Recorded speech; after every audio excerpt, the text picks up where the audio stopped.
Spags, we are back for another Tuesday edition where we are going to draft an Underdog's Big Board contest, but not together today, Spags. No, I'm going on vacation for a week, and I said to Pete, hey, let's get it in good right before that. Today, Pete and I go head-to-head. We are in the waiting room of a big board draft. Pete and I know we are both in. If you want to play along with us, use the promo code SPLASH to double your deposit up to $100. Underdog Fantasy, you compete for $200,000 up top in this big board tournament. Obviously, the Combine has made a lot of things move, both literally on some people out there who are fans of football, as well as in terms of ADPs. Pete's been writing it up for the Fantasy Life newsletter. I've been grinding rookie prospects. Are you ready to go head to head, Pete? Because I'm excited. I said to Pete right before the show, I want this to be a recurring splash play bit. Yeah, looks like you drew the 110. I'm at the 112, so we're going to be getting each other's way a lot here. I've been blasting off on slow drafts. I'm still mainly only doing fast drafts on streams right now, but excited to see where some of these rookies go. I just wrote up a piece for Fantasy Life tomorrow looking at kind of some of the movement I think we expect to see with the rookies in the big board contest now. So I trust this splash play audience to be all on top of it as well. You'll also note, Pete, here, guess who's finally a red badge bro? I guess I hit my 1,000 drafts, so please no need for applause out there. But finally, the credibility I've looked for, that I've spent a certain amount of money on the Underdog platform. Congratulations, Spags. This is a momentous occasion. I feel like there should be something within the Underdog app where, you know, this confetti and streamers are all coming out and all of this stuff. So congratulations. This is a big step for you. I'm excited. I mean, I'm glad to finally have the credibility that comes with the red badge. Of course, we talk about the Badge Bros guys a lot on here. Big fans of their work. And they have made a mint off of their merch off of Underdog, which Underdog just lets them go with. And I feel like now that I could finally be a red badge bro, I feel like I could be accepted to the community, maybe, though I've never really, Pete, as you know, been accepted in many communities. I think you got accepted to the community when you started posting, you know, stats and GIFs of players. That's when you really endeared yourself to the fantasy community.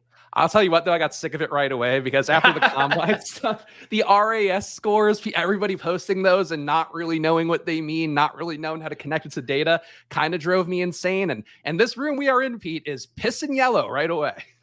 You know what? It's so funny because I don't remember the relative athletic scores being quite as big of a thing even last year. It feels like it really blew up this year. There used to be the remember the mock draftable like spider chart stuff that used to be the popular Combine thing. But yeah, the relative athletic scores, what a glow up for them this year. All right, I think I'm going to take CeeDee Lamb here. You can see we are back on a normal clock on Underdog after having some issues getting this 15 seconds per pick the last time that Pete and I did a draft here. I was really weighing Bijan Robinson there, Pete, but I feel like with the wide receivers flying off, I got to take CeeDee Lamb, even though he's easily the most mediocre of the first round receivers.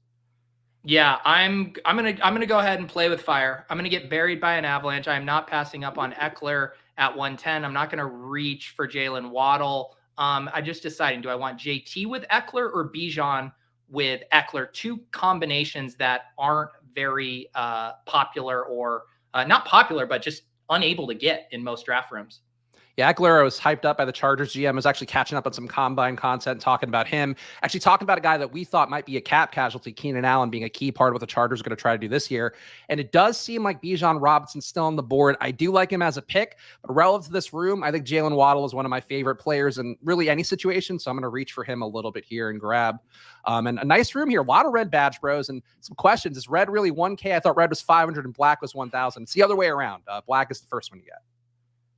I say that as an expert, obviously. Yeah, exactly. I mean, someone was reading the fine print, wondering tell me, did you go and look at the fine print, trying to be like, when am I going to get this damn badge? Well, no, because like they don't tell you the cumulative amount of drafts you do, which I think would be a nice Underdog interface thing to know. Like maybe you don't want to know how many drafts you've done overall and the time you spent doing such a thing. But I was like, I knew it was 1,000. I was like, how have I not hit 1,000 yet? Because I feel like I've been drafting every day of my life for about a year and change now. Yeah, that actually would be a fun feature for them to add, like a progress bar, like how close you are to hitting the badge levels. You would probably ring out a few extra buy-ins from the users if you could see you were this X far away from getting your badge. Yep. So that is a very high T start from you, Den is saying. And apparently people accusing you of being the Pete bot that's been making some appearances lately on the Best Ball Breakfast streams. Yeah, you know, sometimes these are how these drafts go. Like if I do a slow draft by myself, I'm getting AJ Brown at the 112 basically every time, or CD Lamb. Like they're there every single time. So, when you piss boys give me lemons, I got to puke green for a couple of picks. And honestly, two nice running backs to get there too. So I have no issue with what Pete's doing there, despite my opposition to general high testosterone moves. Anything from you combine wise that's affecting how you're drafting? I know the Anthony Richardson thing is a big one, and I'm willing to victory lap the closing line value we got on that one. I know our pal Pat Corain, who check out the video we did with him a couple weeks ago, it was a really fun video talking about overdrafted guys, and some of that has already started to market correct. But I feel like the Richardson one is the big one where he is up, I think, 40 spots, even from where he was with his stuff surging in the last few weeks. But what stands out to you based on what kind of the rumors and innuendo were from the combine? Yeah, I mean, Richardson really is the only guy who I think is going to move up like a meaningful amount. And by that, I mean like a couple rounds. He was like 160 heading into the combine. Now he's up to like 150. And of course, I've been seeing him go at 135, 130 in room. So he's going to continue to shoot up. But like, the market was pretty spot on, at least relative to baking in the athleticism profiles. I mean, Bijan has stayed pat. The market was correct, I think, in drafting JSN as the first wide receiver off the board in the mid-fifth. He's staying pat. Same with Jahmyr Gibbs, who is the second fastest running back at the combine. He is staying flat at his ADP in the mid-fifth. So I haven't seen a lot changing. I guess the one thing I think might take a little bit more time, but I think we're going to see some of the sleeper guys start to move up. Some of the tight ends I think will start to get drafted. Like Kuntz wasn't getting drafted at all. I assume he'll start to get sprinkled in. And then a guy like Marvin Mims, who is at like 220 and is up to 212, I could see him moving all the way up to like a 190. But that's just like kind of the high level stuff. Are there any other like really big movers that you're noticing? I haven't seen anybody moving around too much, though. Admittedly, I was trying to jump into a draft before the stream, and then there was 10 spots still open. So I was like, I'm not going to be able to get this done in time. So I need to kind of get the temperature of the rooms a little bit more. And I'm actually hoping I can draft in Mexico because I don't want to read things, Pete. I want to just do some drafts on the beach or by the pool or whatever.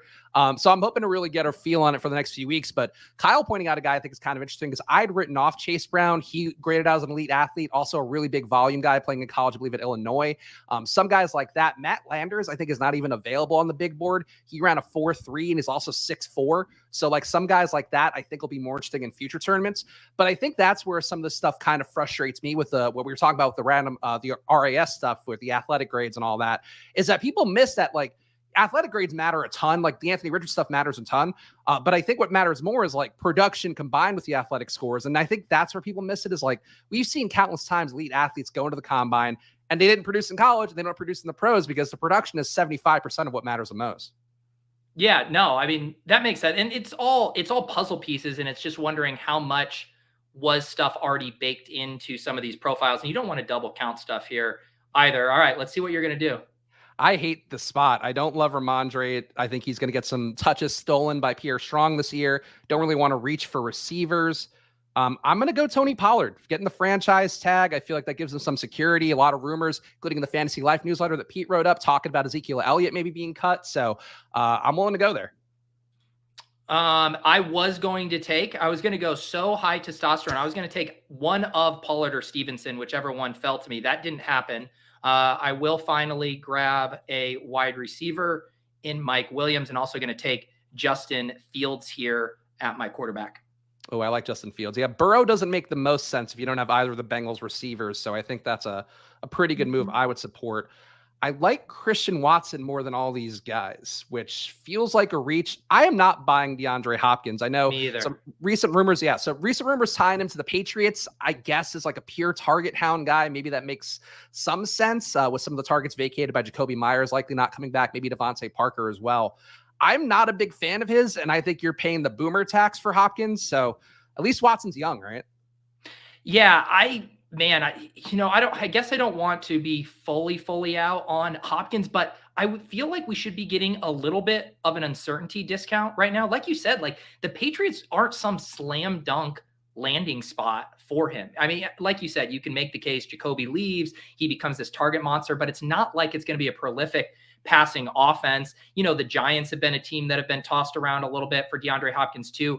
That feels like a little neutral. I just think he should be more in like this 5th round range. I just don't know why we're drafting him so aggressively up here. Like the market was pretty down on him heading into the season last year because of his suspension. And now everyone just feels fully bought in a year older not knowing his landing spot. So I'm going to continue to pass on him specifically in the big board. Dustin asking, does a Derek Carr signing shake anything up for you with the Saints guys? Obviously, a lot of money going Derek Carr's way to be a Saints player. Carr was really not good last year. Like, that was something that jumped out to me when I was putting together the first Spags rankings, which are pinned in the Deposit Kingdom channel for Splash Play as well, if you want to check them out. We'll be doing an update when I get back from Punta Mita for the people asking where I'm going for a wedding. Wow. Yeah, I know. It's a fancy Mexican name, Pete. I feel like. Are you going with the kid? No, we're leaving them behind with actually Alex's mom and then my mom are going to team up, a grandma team up, which apparently, yeah, Alex used to do as a kid. So we're carrying on tradition, though I don't know how they're going to handle this little terror. At 1-year-old Pete, they are moving around and grabbing everything. It is an absolute nightmare. Yeah, I was curious how you were doing that. I was just talking to this other guy I know, and they were going on a trip with their 5-month-old. And I think they were going to like the Virgin Islands. He was like, yeah, we just have been cooped up. We need to go do a trip. And I'm like, man, I still can't imagine traveling on a plane with my near 3-month-old. So yeah, I think you're doing it right to finally get a vacation away. Yeah, and I'll miss them like crazy. Like it is weird the connection you start to get with them and all that stuff. Obviously, you have it from the moment they're born, but it does start to firm up when you can actually engage with them and do stuff and like play games and like they kind of get, follow patterns and stuff, like putting discs into a box is like this one toy we got. So it's like it's been really nice lately, and it's like, oh, I wish we were hanging out with him. He's probably gonna say his first words or some shit while we're gone. I know that's yeah, you do start to worry about missing those moments. So, you don't want to miss April's first big laugh because you're fucking taking Austin Eckler and Jonathan Taylor during a big board draft. We're back on the clock here. I passed on Mike Williams earlier. I do think Keenan Allen's a nice value at this point. Obviously, Justin Herbert is probably going to go, but I'm going to take Keenan Allen here. I think I'm buying into him coming back. Don't love the age for him, but it feels like, Pete, to me, I don't know. I really thought Keenan Allen was going to be a cap casualty, and now I'm pretty firm that he's coming back. Yeah. Also, Justin Herbert isn't going to make it past me because I'm going to stack him with Mike Williams. And because I'm going to need to hammer so many wide receivers late, I think just being done at QB will be nice. I've been doing a ton of 3 QB builds in the big board, so this will push me out of my comfort zone a little bit here, and we will be done with Fields and Herbert. I was hoping I could get the double with Keenan, but you sniped me on that. And we are going to need to grab a wide receiver here. I think of all these guys, I do prefer Brandon Ayuk slightly. Marquise Brown, Mike Evans. Let's mix it up. I'm normally taking Brandon Ayuk here, but we'll take Mike Evans. Okay, interesting. I mean, definitely a guy who could get traded, could find an upgraded role from that. I worry right now with the Bucs that they are heading more towards a tank, though. I'm intrigued by Kyle Trask. I mentioned this in the last stream I did with Pete. Kind of dug into his numbers a little bit from Florida. He was actually an outlier player playing at an SEC school, like putting up real numbers, and had a year learning how to prep under Tom Brady, also Blaine Gabbert, which apparently matters to the Bucs GM, probably matters a little bit less to me. But I think there's a world where, the futures odds don't look good for the Bucs. But there's a chance like Mike Evans gets traded, or they're good enough because the defense is probably going to regress a little bit this year. Yeah, and to me, I don't even know if my take on it is just super nuanced, other than Mike Evans has been really good. He was a 2nd-round pick last year. He's had 1,000 yards, in every season. And yeah, the quarterback situation isn't going to be as good, but he's also played with bad quarterbacks. He's played with Jameis Winston over the years. So to me, it feels a little bit like the kind of Tyler Lockett situation, right? Where Lockett got so heavily discounted as a veteran wide receiver with quarterback uncertainty that he ended up becoming an extreme value. And I still think someone like Evans on volume alone, his red zone presence alone, can still deliver at this draft cost specifically. Yeah, no, I'm with you on that. And obviously, again, Mike Evans, a guy that last year had the big breakout game during week 17, ended up being a player that we saw our pal Pat Crane needed to take everything down there in BBM3, but still a player that certainly would have helped out a lot to make that even easier on him. So guy that we know has the upside, getting a little bit older, but still, big body guy is going to, I think, age out pretty well. Did I miss something with you with the Princeton guy, Iosivas? Is that a thing from the Monday stream? So yeah, that was on the Monday stream. The chat introduced me to him, and then Kyle, believe it or not, has been in the lab working on a highlight clip for me for Iosivas. So that is in the can. I'm telling you right now, Kyle, don't get your hopes up because it is not loaded into the Splash Play StreamYard. So that's gonna have to be on another stream where we debut that. Yeah, I thought he looked good in the comment. I will tell you, so Saturday I was sick, caught another cold from, this is the thing that Pete has to look forward to when April's going to be in daycare, but you just catch colds all the time. It sucks. And this one thankfully went pretty fast, but it allowed me to kind of just watch the combine on Saturday and really lock in. Josephus looked pretty good out there. Like he was catching some deep balls, looking pretty fast. And with so many guys out there looking kind of trash, like I thought that he actually stood out enough. I don't know that I trust a Princeton guy. Like I haven't seen enough of the advanced analytics because they're not on the site that I use, Sports Info Solutions, to pull that stuff up. But like fast guy who gets downfield, hard to complain about it. Yeah, no, I'm sold. I think as someone who drafted a ton of Sky Moore, always got to be a little beware of these small school guys. But I like seeing the versatile skill set of the athlete. I learned he was their all-time record holder in the heptathlon. Still don't know what the heptathlon is, but it sounds like it requires a lot of athleticism. So yeah, I'm coming around. Well, it's where they shoot you with hepatitis, and then you have to compete in a triathlon. Yeah, that was where my head first went there. Also, Bullock's saying the thing that I've been waiting to hear all stream long. Nice thumbnail, Spags. I'm bringing the heat with these thumbnails, Pete. I thought, actually, I do think you're starting to adapt because you've seen my thumbnail game rise. Loved yours yesterday, but I feel like this one, Street Fighter graphics, we're looking good. I like it. The verses there. I think you used the right one of me leaning into you. I'm very impressed, Spags. Hey, we're doing it here, guys. And also got to give the call to action here. Please make sure to subscribe to Splash Play. Of course, we will be doing these streams all summer, all spring long, heading right into the season. Of course, new info coming out. We're going to be updating you on that as we go. We appreciate the support from you guys. Make sure to subscribe to the channel. It means a lot to us as we continue to grow here, marching towards 2K subs. I'm coming up in a pick here. Another spot that I just don't love with Bateman feeling like he's kind of out on the outs with Baltimore. Maybe Lamar it doesn't matter for me, I guess. Anyway, I guess Dak would make sense here, but I think I'm gonna go Kadarius Toney instead. You're not well. I mean, that's the smart move because I'm not taking a quarterback. I wasn't gonna say it out loud, Pete, because we're pretty. Why aren't you gonna say it out loud? That's the whole point. We're streaming is to say our draft thoughts out loud. Well, it's still a versus, though. That's true. I should just take Dak just to screw you. This is my first Cortland Sutton share. Have not been ending up with a ton of him. Let's see. I want to keep myself. You know what I'm going to do? I'm going to reach here for a wide receiver because looking at his current ADP of 105, I don't think he makes it back to me, and I would like to stack Justin Fields with Darnell Mooney. So I'm going to live a little here with a fairly decent reach ADP wise, but considering this draft room and considering I want to get that stack, I don't think it's that crazy. Darnell Mooney, surprisingly positive EPA last year, 0.12 EPA per target going his way, despite the fact that the Bears were not good passing that ball at all. And I will get my Dak here. So we have two nice little double stack teams for ourselves. I feel like for a versus, I think we're supporting each other, not sniping each other, but definitely not deliberately, in any sort of way. Spags, people who see that thumbnail, they expect us to come in here to be at each other's throats, no holds barred. And now you're trying to say that we're besties here on the turn. Get the fuck out of here. Well, I think we're building, obviously your team with all those running backs and they're just hogging them up. But for yourself, I feel like it's a completely different team. So that's where the versus comes in. But should we just be pissy at each other and treat it like ride or dies and just make each other feel bad? Yeah, exactly. I will say this is a bit of a treat, right? Because normally when I am doing a draft, I am not able to utilize my queue in a way that is hidden from the public. It's either my stream or we're doing a joint stream and talking about the queue together. But right now I can just be loading up my queue, with no one, none the wiser to what I'm doing. It's great.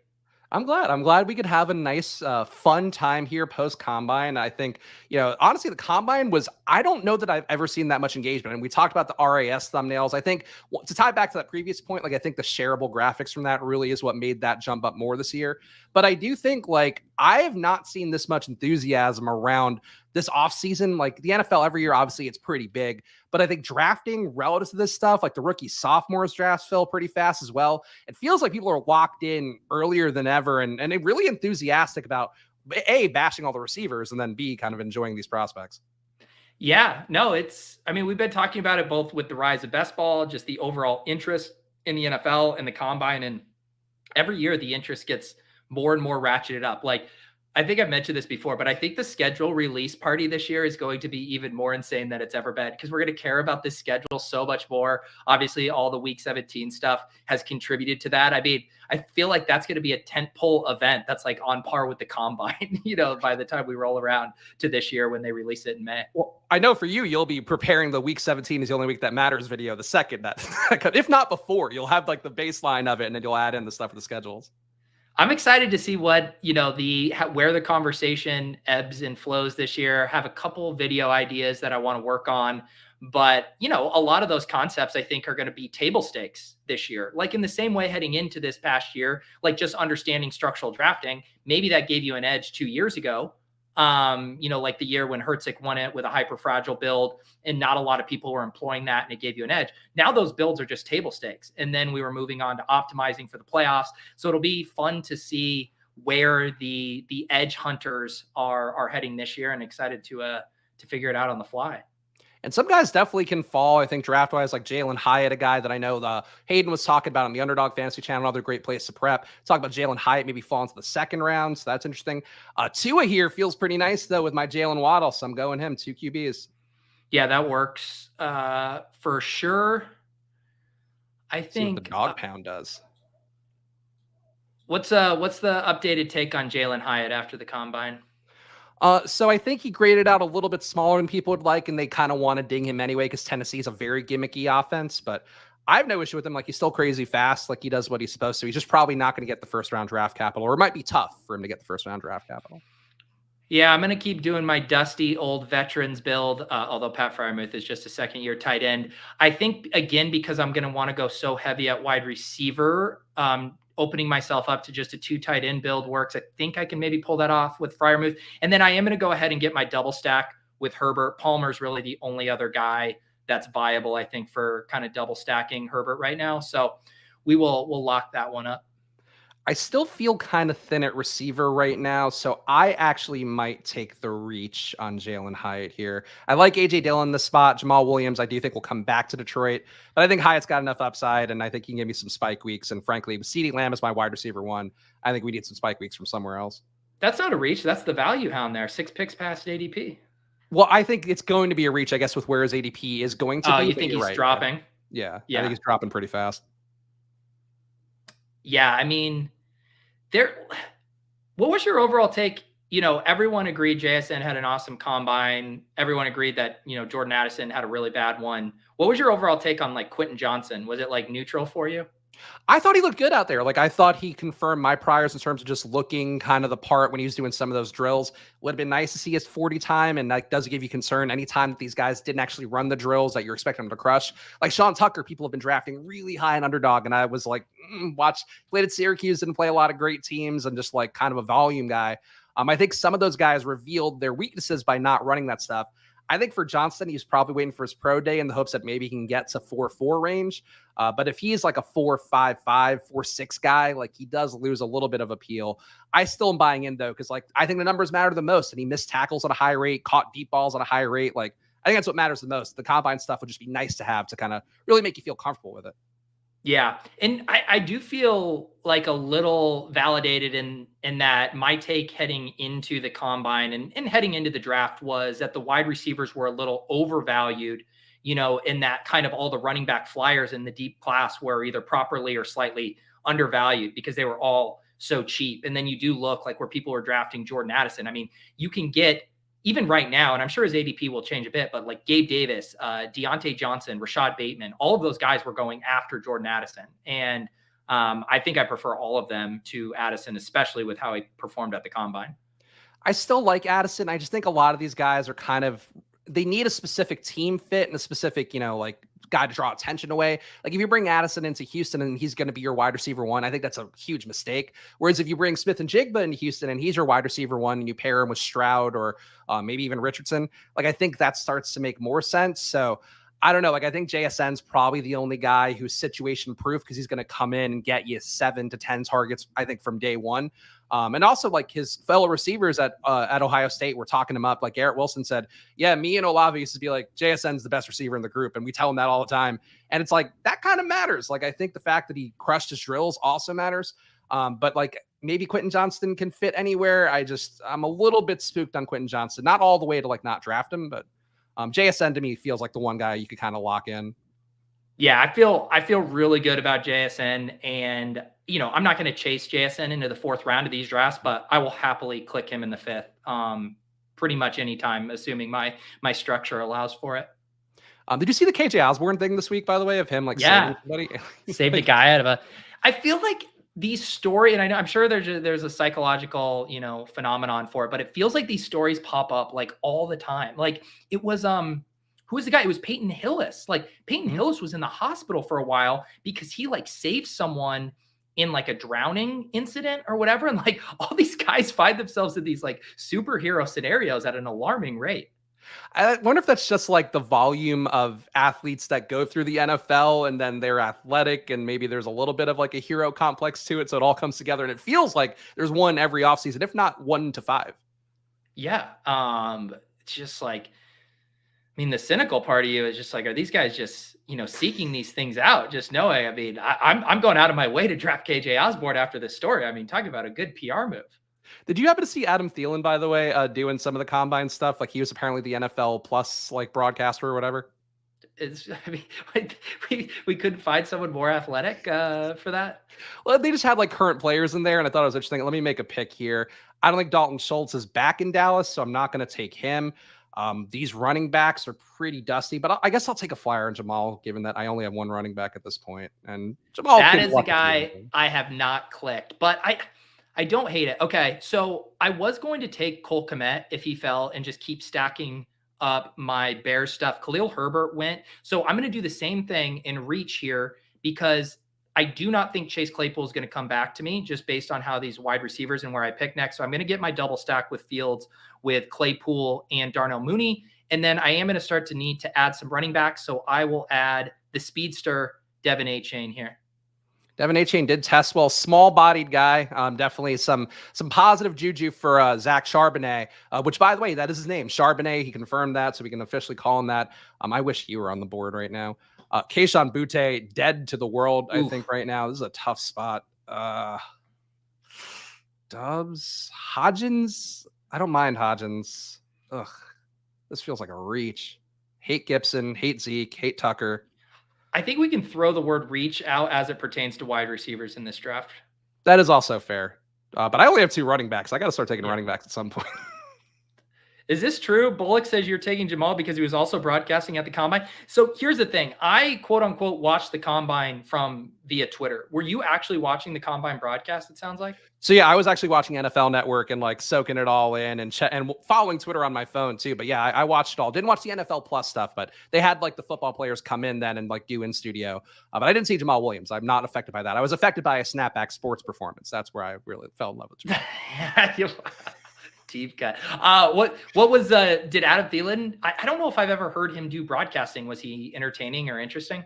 He was okay. Like he seemed like a nice guy. Definitely seemed like the kind of guy that could get a broadcasting job. But what struck me though is like I filed him away as like, oh, this old ass fuck. And he's out there with like dude, a chain and like the hat and like he looks like Travis Kelce, but like as Adam Thielen. And it's like, oh, okay, that's right. Even if I think this guy is like an old white dusty receiver, he's in fact like pretty cool by normal standards. All right, it sounds like he's going through like an identity crisis, honestly. It sounds like he's going through an unemployment line soon as well. KJ Osborne, though, one thing that I love him, but I do think that the Vikings have given up enough like publicly that it feels like they're taking another receiver. And I think there's some concern that Osborne would come down a little bit there. Yeah, Bullock saying Jamal was hilarious. I didn't see any clips per se, but the dude is so funny. His social media presence, just the fact that he calls himself the swag daddy. I love everything about Jamal Williams except taking him in fantasy. I don't mind it. I think, we know what his role is. We know what the downsides are. And if he's going to be 20 picks after ADP, like Jamal Williams shouldn't have fallen from the combine. Like he shouldn't go at 130 when he's got a 110 ADP.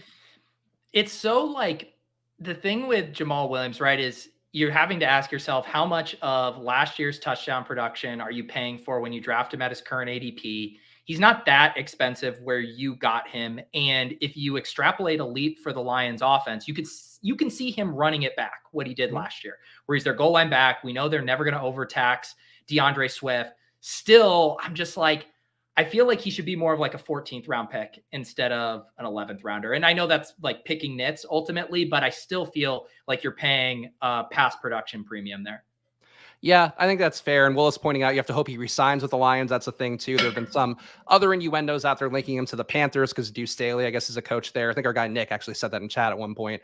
But I don't know. Like, I think Jamal Williams, I agree with the Lions being improved. I think they're also going to probably not take a QB. People may link them to Anthony Richardson a lot. I don't think that happens.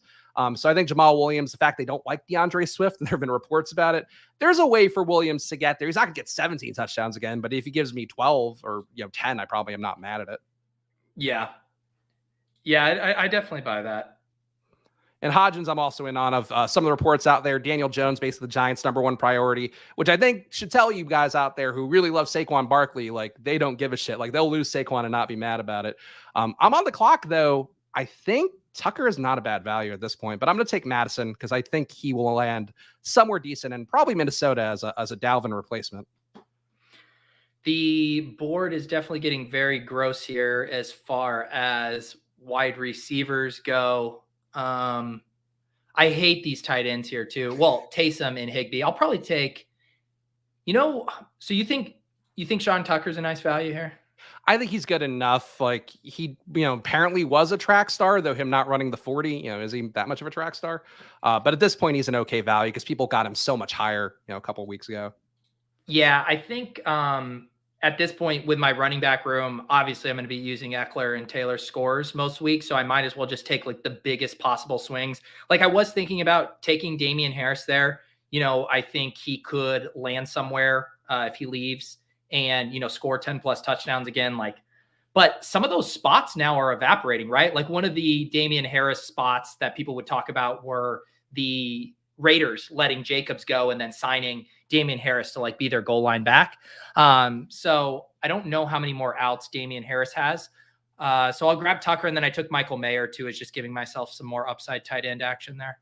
And you talked me into Damian Harris, as people might have seen on the screen there, because I did hear again, it was catching up on the Underdog streams, and Hayden was talking about, actually Hayden and Josh both think that Damian Harris might be one of those guys that lucks into a really good spot. And I think they were linking him to the Giants potentially as a Barkley replacement.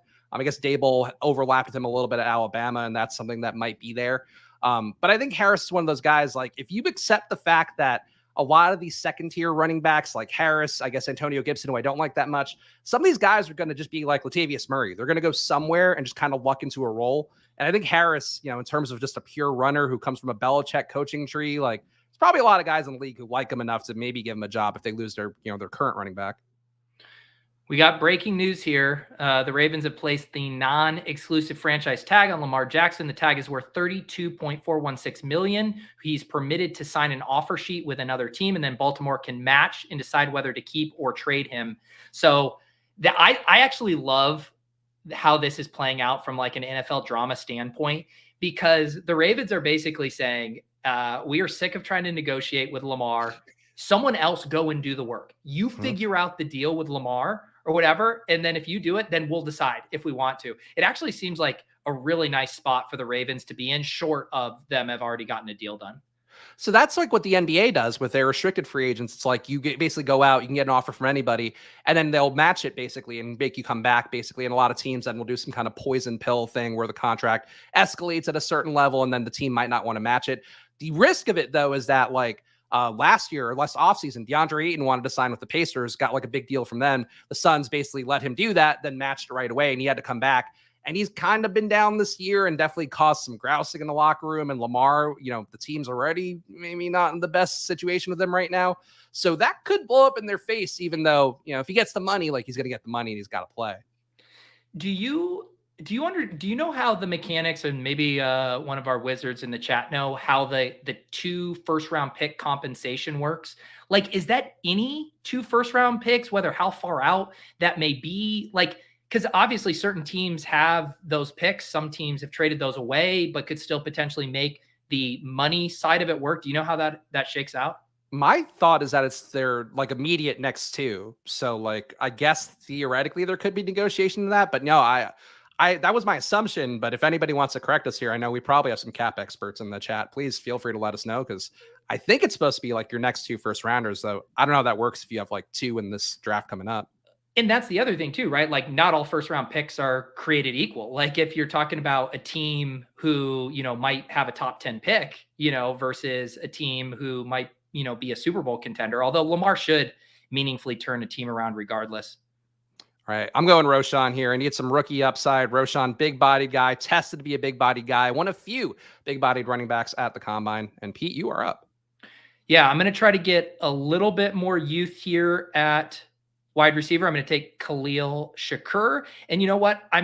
I made a bet kind of on the Denver room with Cortland Sutton. There are some rumors out there. Matthew Berry in his Combine Rumors Nuggets piece wrote up that the team is quietly shopping Cortland Sutton around. So I might be able to get a 2-for-1 here with Tim Patrick if Cortland Sutton gets moved, or I will just have a concentrated bet on the Denver passing game taking a leap this year. So we're going to go Shakir and Patrick. Yeah, apparently there was like a Denver sentiment from like the reporters and whatever there that them losing Tim Patrick was part of the reason why they were so bad last year. I'm not sure if I buy that, but it's definitely something that they've been talking about. I'm going to go John Mechie here. His metrics were really good coming out of Bama, and I think the lymphoma or leukemia, I forget which one it was, whatever he had, probably going to be good to go. So in a Houston offense that I think will be better. So I like this pick. Yeah. Yeah, I haven't have there been any updates? Like, is he, up moving around? Is he working out? Is he catching balls? I guess I haven't heard any updates. I think the last I had seen was that he was expected to be ready to go by training camp, but that might just have been like a blurb somewhere. You're talking about him playing with Bryce Young on a lot of the news articles. D'Amico Ryan's excited to work with him. I think the assumption is he'll be full go, like when he needs to be full go. So the chat's saying, I heard it has to be the 2023 and 2024 first. If you don't have one, you can't get him. Example was the Dolphins. They can't get him unless they are then able to acquire a 2023 and 2024 first. So that makes sense. Some people are saying it has to be their original pick as well. So that's something where then I guess you couldn't trade for a first again. Definitely makes it complicated. I'm buying the Atlanta stuff a little bit. I feel like that was another thing being rumored out there. Might have been another Matthew Berry thing that he mentioned as well. But like that's one where you know what they want to do. They want to run the ball. I think that'd be a horrible move for Lamar, but I get why they would do it.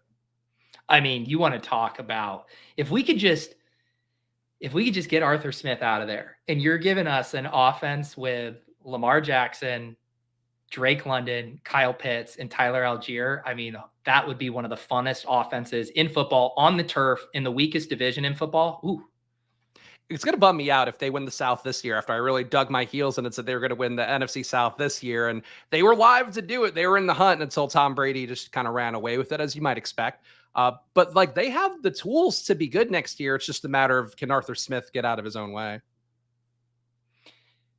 Yeah, I'm still a buyer of the Falcons, even aside from Lamar Hopium there. I've been taking London and Pitts where they're going. I guess I haven't gotten quite as much Algier. I think there's a little bit more risk. There was also a quote from the combine. It was another one that Matthew included in his piece where, the coach basically said, we like Tyler Algier, but he's always going to be a committee back. That was basically the gist of the comment. But that also doesn't shock me, right? I mean, Tyler Algier was a really efficient rusher. They weren't asking a ton from him in the passing game. So if he's really efficient and he has the goal line role in an improving offense, I think that's still enough to pay off his price tag, like similar to, say, A.J. Dillon at a comparable price point. So I don't know if I'm going to let that quote scare me off of Tyler Algier too much.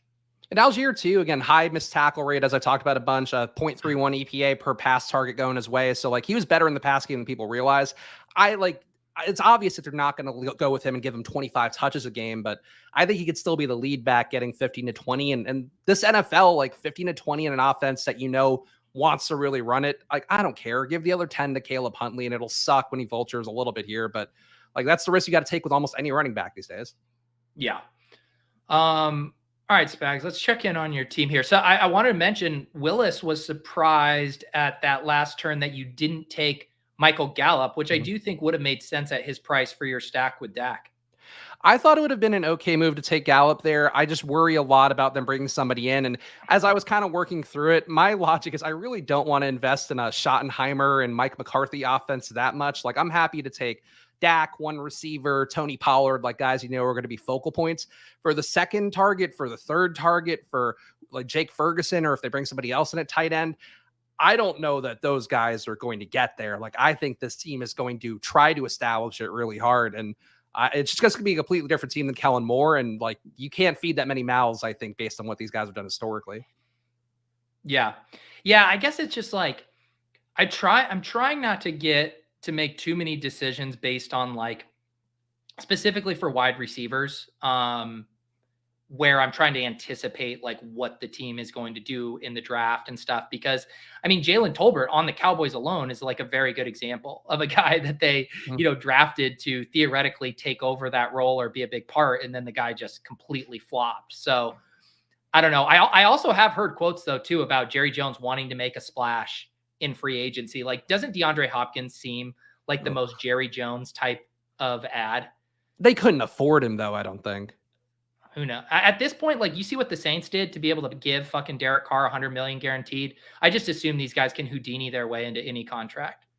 That is fair. So I love Terrace Marshall here. He's been getting steamed up a little bit, but over a 0.4 EPA per target last year, really good. And I think could take a leap this year, especially if DJ Moore starts to maybe regress a little. So new coaching staff sometimes don't have the historical biases. So I think Terrace Marshall getting a fresh start would be a good thing for him. Yeah, I was going to, both those Carolina guys that went back to back are on my radar, Chuba and Terrace. Let me have Marvin Mims, dog pound. Let me have Marvin Mims. Thank you. I love Mims. The one thing that made me happy about the combine, and I get why people get off on it so much. Like a lot of these guys who did have outlier days, I was like, the numbers look great. Like I think this guy should be an outlier. Mims definitely one of them. Trey Palmer, another.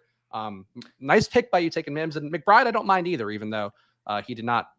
Did he even test the combine? I don't remember seeing him do much. Yeah. I wonder if he was like Dalton Kincaid or whatever, where he didn't do it. But I'm just going to continue with my strategy in that the hopes and dreams of this team rest firmly on Eckler and JT's shoulder. And then I'm just going to like sprinkle in only super high upside bets behind them with the mystery box rookies. All right. I'm going to take a running back here. I do need a tight end at some point, but I think I'm going to try to scoop something late there. I'm going to go Pierre Strong. I passed on Ramondre earlier. I really think Pierre Strong is going to have a role in this offense coming up this year. And Pierre Strong is really good per touch last year. People like, it's not a huge volume thing. I get that. But I feel like Belichick kind of likes the new shiny toy now in his old age where Ramondre comes in, he kind of siphons some touches from Harris. I feel like that could be the case for Strong, where Ramondre doesn't perform in a few games, maybe gets hurt, and Strong comes in and he's like, yeah, fuck it, give him 20 touches. I'd have to check the my actual stats, but I'm guessing Pierre Strong is one of my most drafted guys. I've already gone on record saying I have a feeling he's going to end up being my Eno Benjamin this year, where it gets like tantalizingly close to just being a smash late round pick, but not ever fully panning out. But I mean, you can't question like his talent and athleticism. I think you can question him as a rookie making some boneheaded mistakes, getting in Belichick's doghouse. It's still going to take, I think, an injury, for him to be like a fantasy star. I don't think he's necessarily going to be able to earn like a big standalone role just on play alone, just because Ramondre is so good. But I think from like a contingent standpoint, I think he's an awesome bet. So I'm going to dispel a thing with Stevenson. And I say this is somebody that was really heavy on Ramondre. He carried a lot of my best ball teams last year. Ramondre, negative EPA per rush last year, negative EPA per target. I know that doesn't matter. Like the volume is what matters, but that's where this to me starts to get delicate, is that if the volume isn't there to the exact same level as Ramondre and he keeps being a little bit less than efficient and the offense maybe regresses in some way without guys like Jacoby Myers out there, obviously it should be better offensively because it's not Matt Patricia calling the plays. But I think there's a world where Ramondre busts really hard, and relative to ADP, like I really don't like Ramondre this year. Yeah, I guess I don't really view, like, I like where both Ramondre and Pollard are going, and I'm kind of happy to get those guys whenever they fall a few picks past ADP. But yeah, that's interesting that, because I do think, say if Damian Harris does leave, there is room for Ramondre's role to even get slightly bigger, right? Like if he were to have all of the goal line work to himself, I mean, you are looking at a profile that could compete to be a top 5 back. I think it's a risk point. Like I'm certainly aware of that, and might be a hot take compared to some people out there. I get it. Like he's going high for a reason. That said, like I liked him a lot last year, going in the 90s, going into 120s, going in the literal 20s this year, with knowing what we know about the Patriots and have for years, and knowing that they invested in Pierre Strong last year and they have Kevin Harris and they love to cycle guys in. I just think you're better off taking the lower ADP guy, and Pierre Strong is basically free. I just took him in the 18th round. Yeah, I mean, playing the cheapest Patriots running back has been a nice strategy over the years for sure. So I certainly get that. But the Short nice gamer here thing, racking up some of my favorite players, by the way. I mean, he is blasting off on these tight ends: Trey McBride, Kincaid, and Darnell Washington. Did you happen to watch Darnell Washington push the sled at the combine? Yeah, I did. He moved it and it glided like a dancer. It was amazing. Dude, biggest wingspan at the combine ever, and second biggest tight end or hands for tight ends. Dude is just a beast. The good news is that Short Gamer did not take one of my other favorite tight ends, Luke Musgrave, another elite athlete at the position, guy who can run. There are rumors he might run in the 4.4 range. He's banged up and ran the 4.6 range instead, but whatever. He still gets downfield at an elite rate as a gigantic man. So I'll take him as my consolation prize with no Kincaid and no Washington. Man, Hayden Hurst just falling like a rock here. Yeah, it's the uncertainty because it's like, where is he going to? I'm sure he'll get a role somewhere for sure. Yeah. I'm gonna add. Let's keep having some fun. I'm gonna take a flyer on Cedric Tillman as my 10th wide receiver. Trying to, I went pretty veteran heavy early with my wide receiver, so let's try to get some upside. And now I'm kind of like debating: do I want a 6th running back or do I want a 3rd tight end with the Hayden Hurst value? I'm gonna put Hurst in my queue. I'm gonna look at some of these running backs here. There are definitely names. There are definitely names here. You know what we're going to do? Actually, we're going to get crazy. I've done this a couple times, and it's buying a mega dip on Isaiah Spiller when I am making a big bet on the Chargers. I don't love handcuffing per se, but I'm kind of shoving my chips all in on the Bears and the Chargers in this build, and we'll take Spiller. Kyle highlighting a guy that's pretty interesting as well. Jerome Ford, who you make the case as well, kind of a similar guy. Some trade rumors about Nick Chubb recently. And, relative to where we are at running back, I feel like I could use one more dart throw guy. Definitely could use another tight end as well. But let's see. I thought about Jerome Ford. He's a guy gone. that I've been liking. So he's gone. I need another tight end then. I guess Zach Kuntz, come on. No, Sam Laporta is better. Sam Laporta is a guy who's going to play and actually be good. No, don't fall in love with Kuntz. Like, take Laporta if Laporta and Kuntz are there. I don't know why I have takes about these guys. I agree with that take. I think Laporta feels much more like could contribute year one. Yeah. Spiller lucky to not get cut, says GA, who always comes with the hot take. Spiller is more likely to seize a part of Eckler's role this year than he is to get cut, just because Eckler's a free agent the year after. Age is getting there. Like, they're going to give Spiller a shot, whether he sucks or not. Like, who knows? But like, he was drafted highly enough that they'll give him a shot. No, my thesis is he gets cut and then lands somewhere and is the starting running back. It's the Ronald Jones thesis. You just keep hoping he gets cut until you land in a better spot. Laporta, future KC Chief. I mean, I'd be feeling pretty good. If he were the new Noah Gray, I feel like that'd be a really nice pick for me here.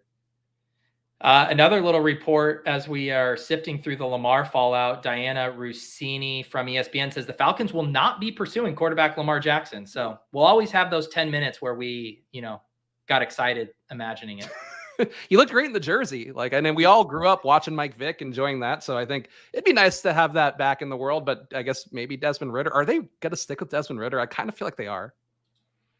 I kind of think so. I mean, it is a very parallel situation with the Titans, right? And they're just like, we took a stab on these quarterbacks, but you know what? We don't even really want to fucking throw the ball, even if we did have a good quarterback. So let's just have these guys back here and just run the ball 100 times a game. It does feel like that's what both those teams want to do. Yeah, I'm with you on that. So, Pete, there are people demanding a second draft. I don't know. Your schedule will not allow that, right? Yeah, that's going to be tough for me. I have the club at 4:30 and I need to squeeze in a few things before then, but the people are insatiable, man. I mean, I gave them 2 drafts on Mondays. I've been doing that. And normally Spags and I will have a second show on Friday, but Spags is heading to wherever in Mexico. Punta Mita. But next week, though, 2 shows. So we'll get back. I don't know if you want to do a guest show on Tuesday or we could do, I don't know. We'll figure it out. But we'll be back on Tuesday next week and then Friday back at the normal time as well. Yeah. It was, it was fun. I like our joint drafting, talking through it, but, and I also generally find that content drafting with 2 people going against each other isn't quite as interesting, but I feel like we pulled it off here. All right, so let's read through the teams here. Let me pull up the full draft board so you can see Pete and my teams. And please, in the chat, hang on here so you can vote on which one is better. I'll read Pete's team. Actually, Pete, you read your team first. Okay, my team is I went with a 2-6-10-2 build. I have Justin Fields and Justin Herbert at quarterback. I'm all in on the Chargers here. I have Austin Eckler, Jonathan Taylor at running back, and then a basket of rookies: Devin Achane, Sean Tucker, Dwayne McBride, and then Isaiah Spiller. I know handcuffing, that's a no-no. Wide receiver: Mike Williams, Mike Evans, Cortland Sutton, Darnell Mooney, Joshua Palmer, Chase Claypool, Khalil Shakur, Tim Patrick, Marvin Mims, Cedric Tillman, and then just a 2 tight end build: Pat Fryermuth and Michael Mayer. We'll thin at tight end, but I like your team. So again, if place your vote, hit 1 if you like Pete's teams more than mine. If you hit 2 if you want to select a Spags team, or I guess Peter Spag. I don't know. Just vote in the chat somehow. My team: Dak Prescott, Tua Tagovailoa, Tony Pollard, Jamal Williams, Alex Madison, Damian Harris, Roshan Johnson, and Pierre Strong, CeeDee Lamb, Jalen Waddle, Christian Watson, Keenan Allen, Kadarius. I got a lot of receivers. Kadarius Toney, Jalen Hyatt, Isaiah Hodgins, John Mechie, and Terrace Marshall. Youthful, high upside guys. And then a tight end: Dallas Goedert, Luke Musgrave, Sam Laporta. Who won the draft, guys? You tell us, because that's got to be the way we close this out, right? What number are you and what number am I? I forget. I think you're 1. I'm 2. Yeah. Oh, I'm crushing this one. I'm seeing the votes as being split, Spags. I'm seeing 2, 2, 2, 2, 2. They're having a mid-off. 9, 2, 2, 2. There, Pete, of course, Pete Overbet picks you. You know, I decided to take the degree of difficulty. I did the thing that some comedians do where they insult their audience right off the top and then try to win them back the rest of the draft. I ripped off 2 running backs and then tried to win everyone over. Yeah, I think we did a great job here. If you want to see more of these drafts, by the way, leave a comment down below if you're watching after the fact, or tweet us, of course, at SplashPlayPod. Follow me at Chris Spags. Follow Pete at Peter Overzet. And again, follow the show at SplashPlayPod. Pete, what the club's coming up here at 4:30, right? Yeah, we're going to also dive into Underdog release their NBA playoff best ball stuff. Again, I know nothing about the NBA, but Clay and Andy do, so we're going to do some of those drafts. And then, yeah, tomorrow ship chasing as usual. On Thursday on Lowell's, we're having Captain Jack on, who's a known sports bettor and content creator. So excited to talk sports betting with him on Thursday. And then, if you guys, good sites, Yeah. So that'll be fun. And then, like I mentioned at the top of the show, tomorrow in the newsletter, I will have a piece looking at kind of rookie movement since the combine in the big board draft, specifically, if you want to check that out.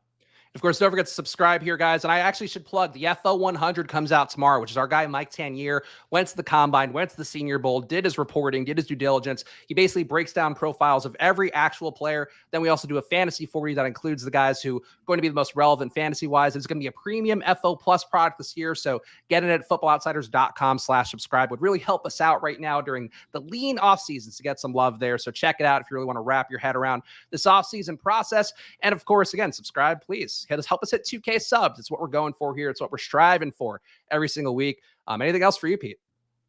No, man. Enjoy your vacation. I will miss you on Friday. Aww. I'm jealous of you to come back with a tan and all that good stuff. So enjoy it. Yeah, I'm going to come back sunburned because I have not seen the light of day. I've been like a vampire down here doing spreadsheets for football. I mean, hey, now's your time. Now's your time to touch some grass, Spags. All right, we'll be back next Tuesday, guys. Thanks for hanging out with us. See you guys again soon. Good luck.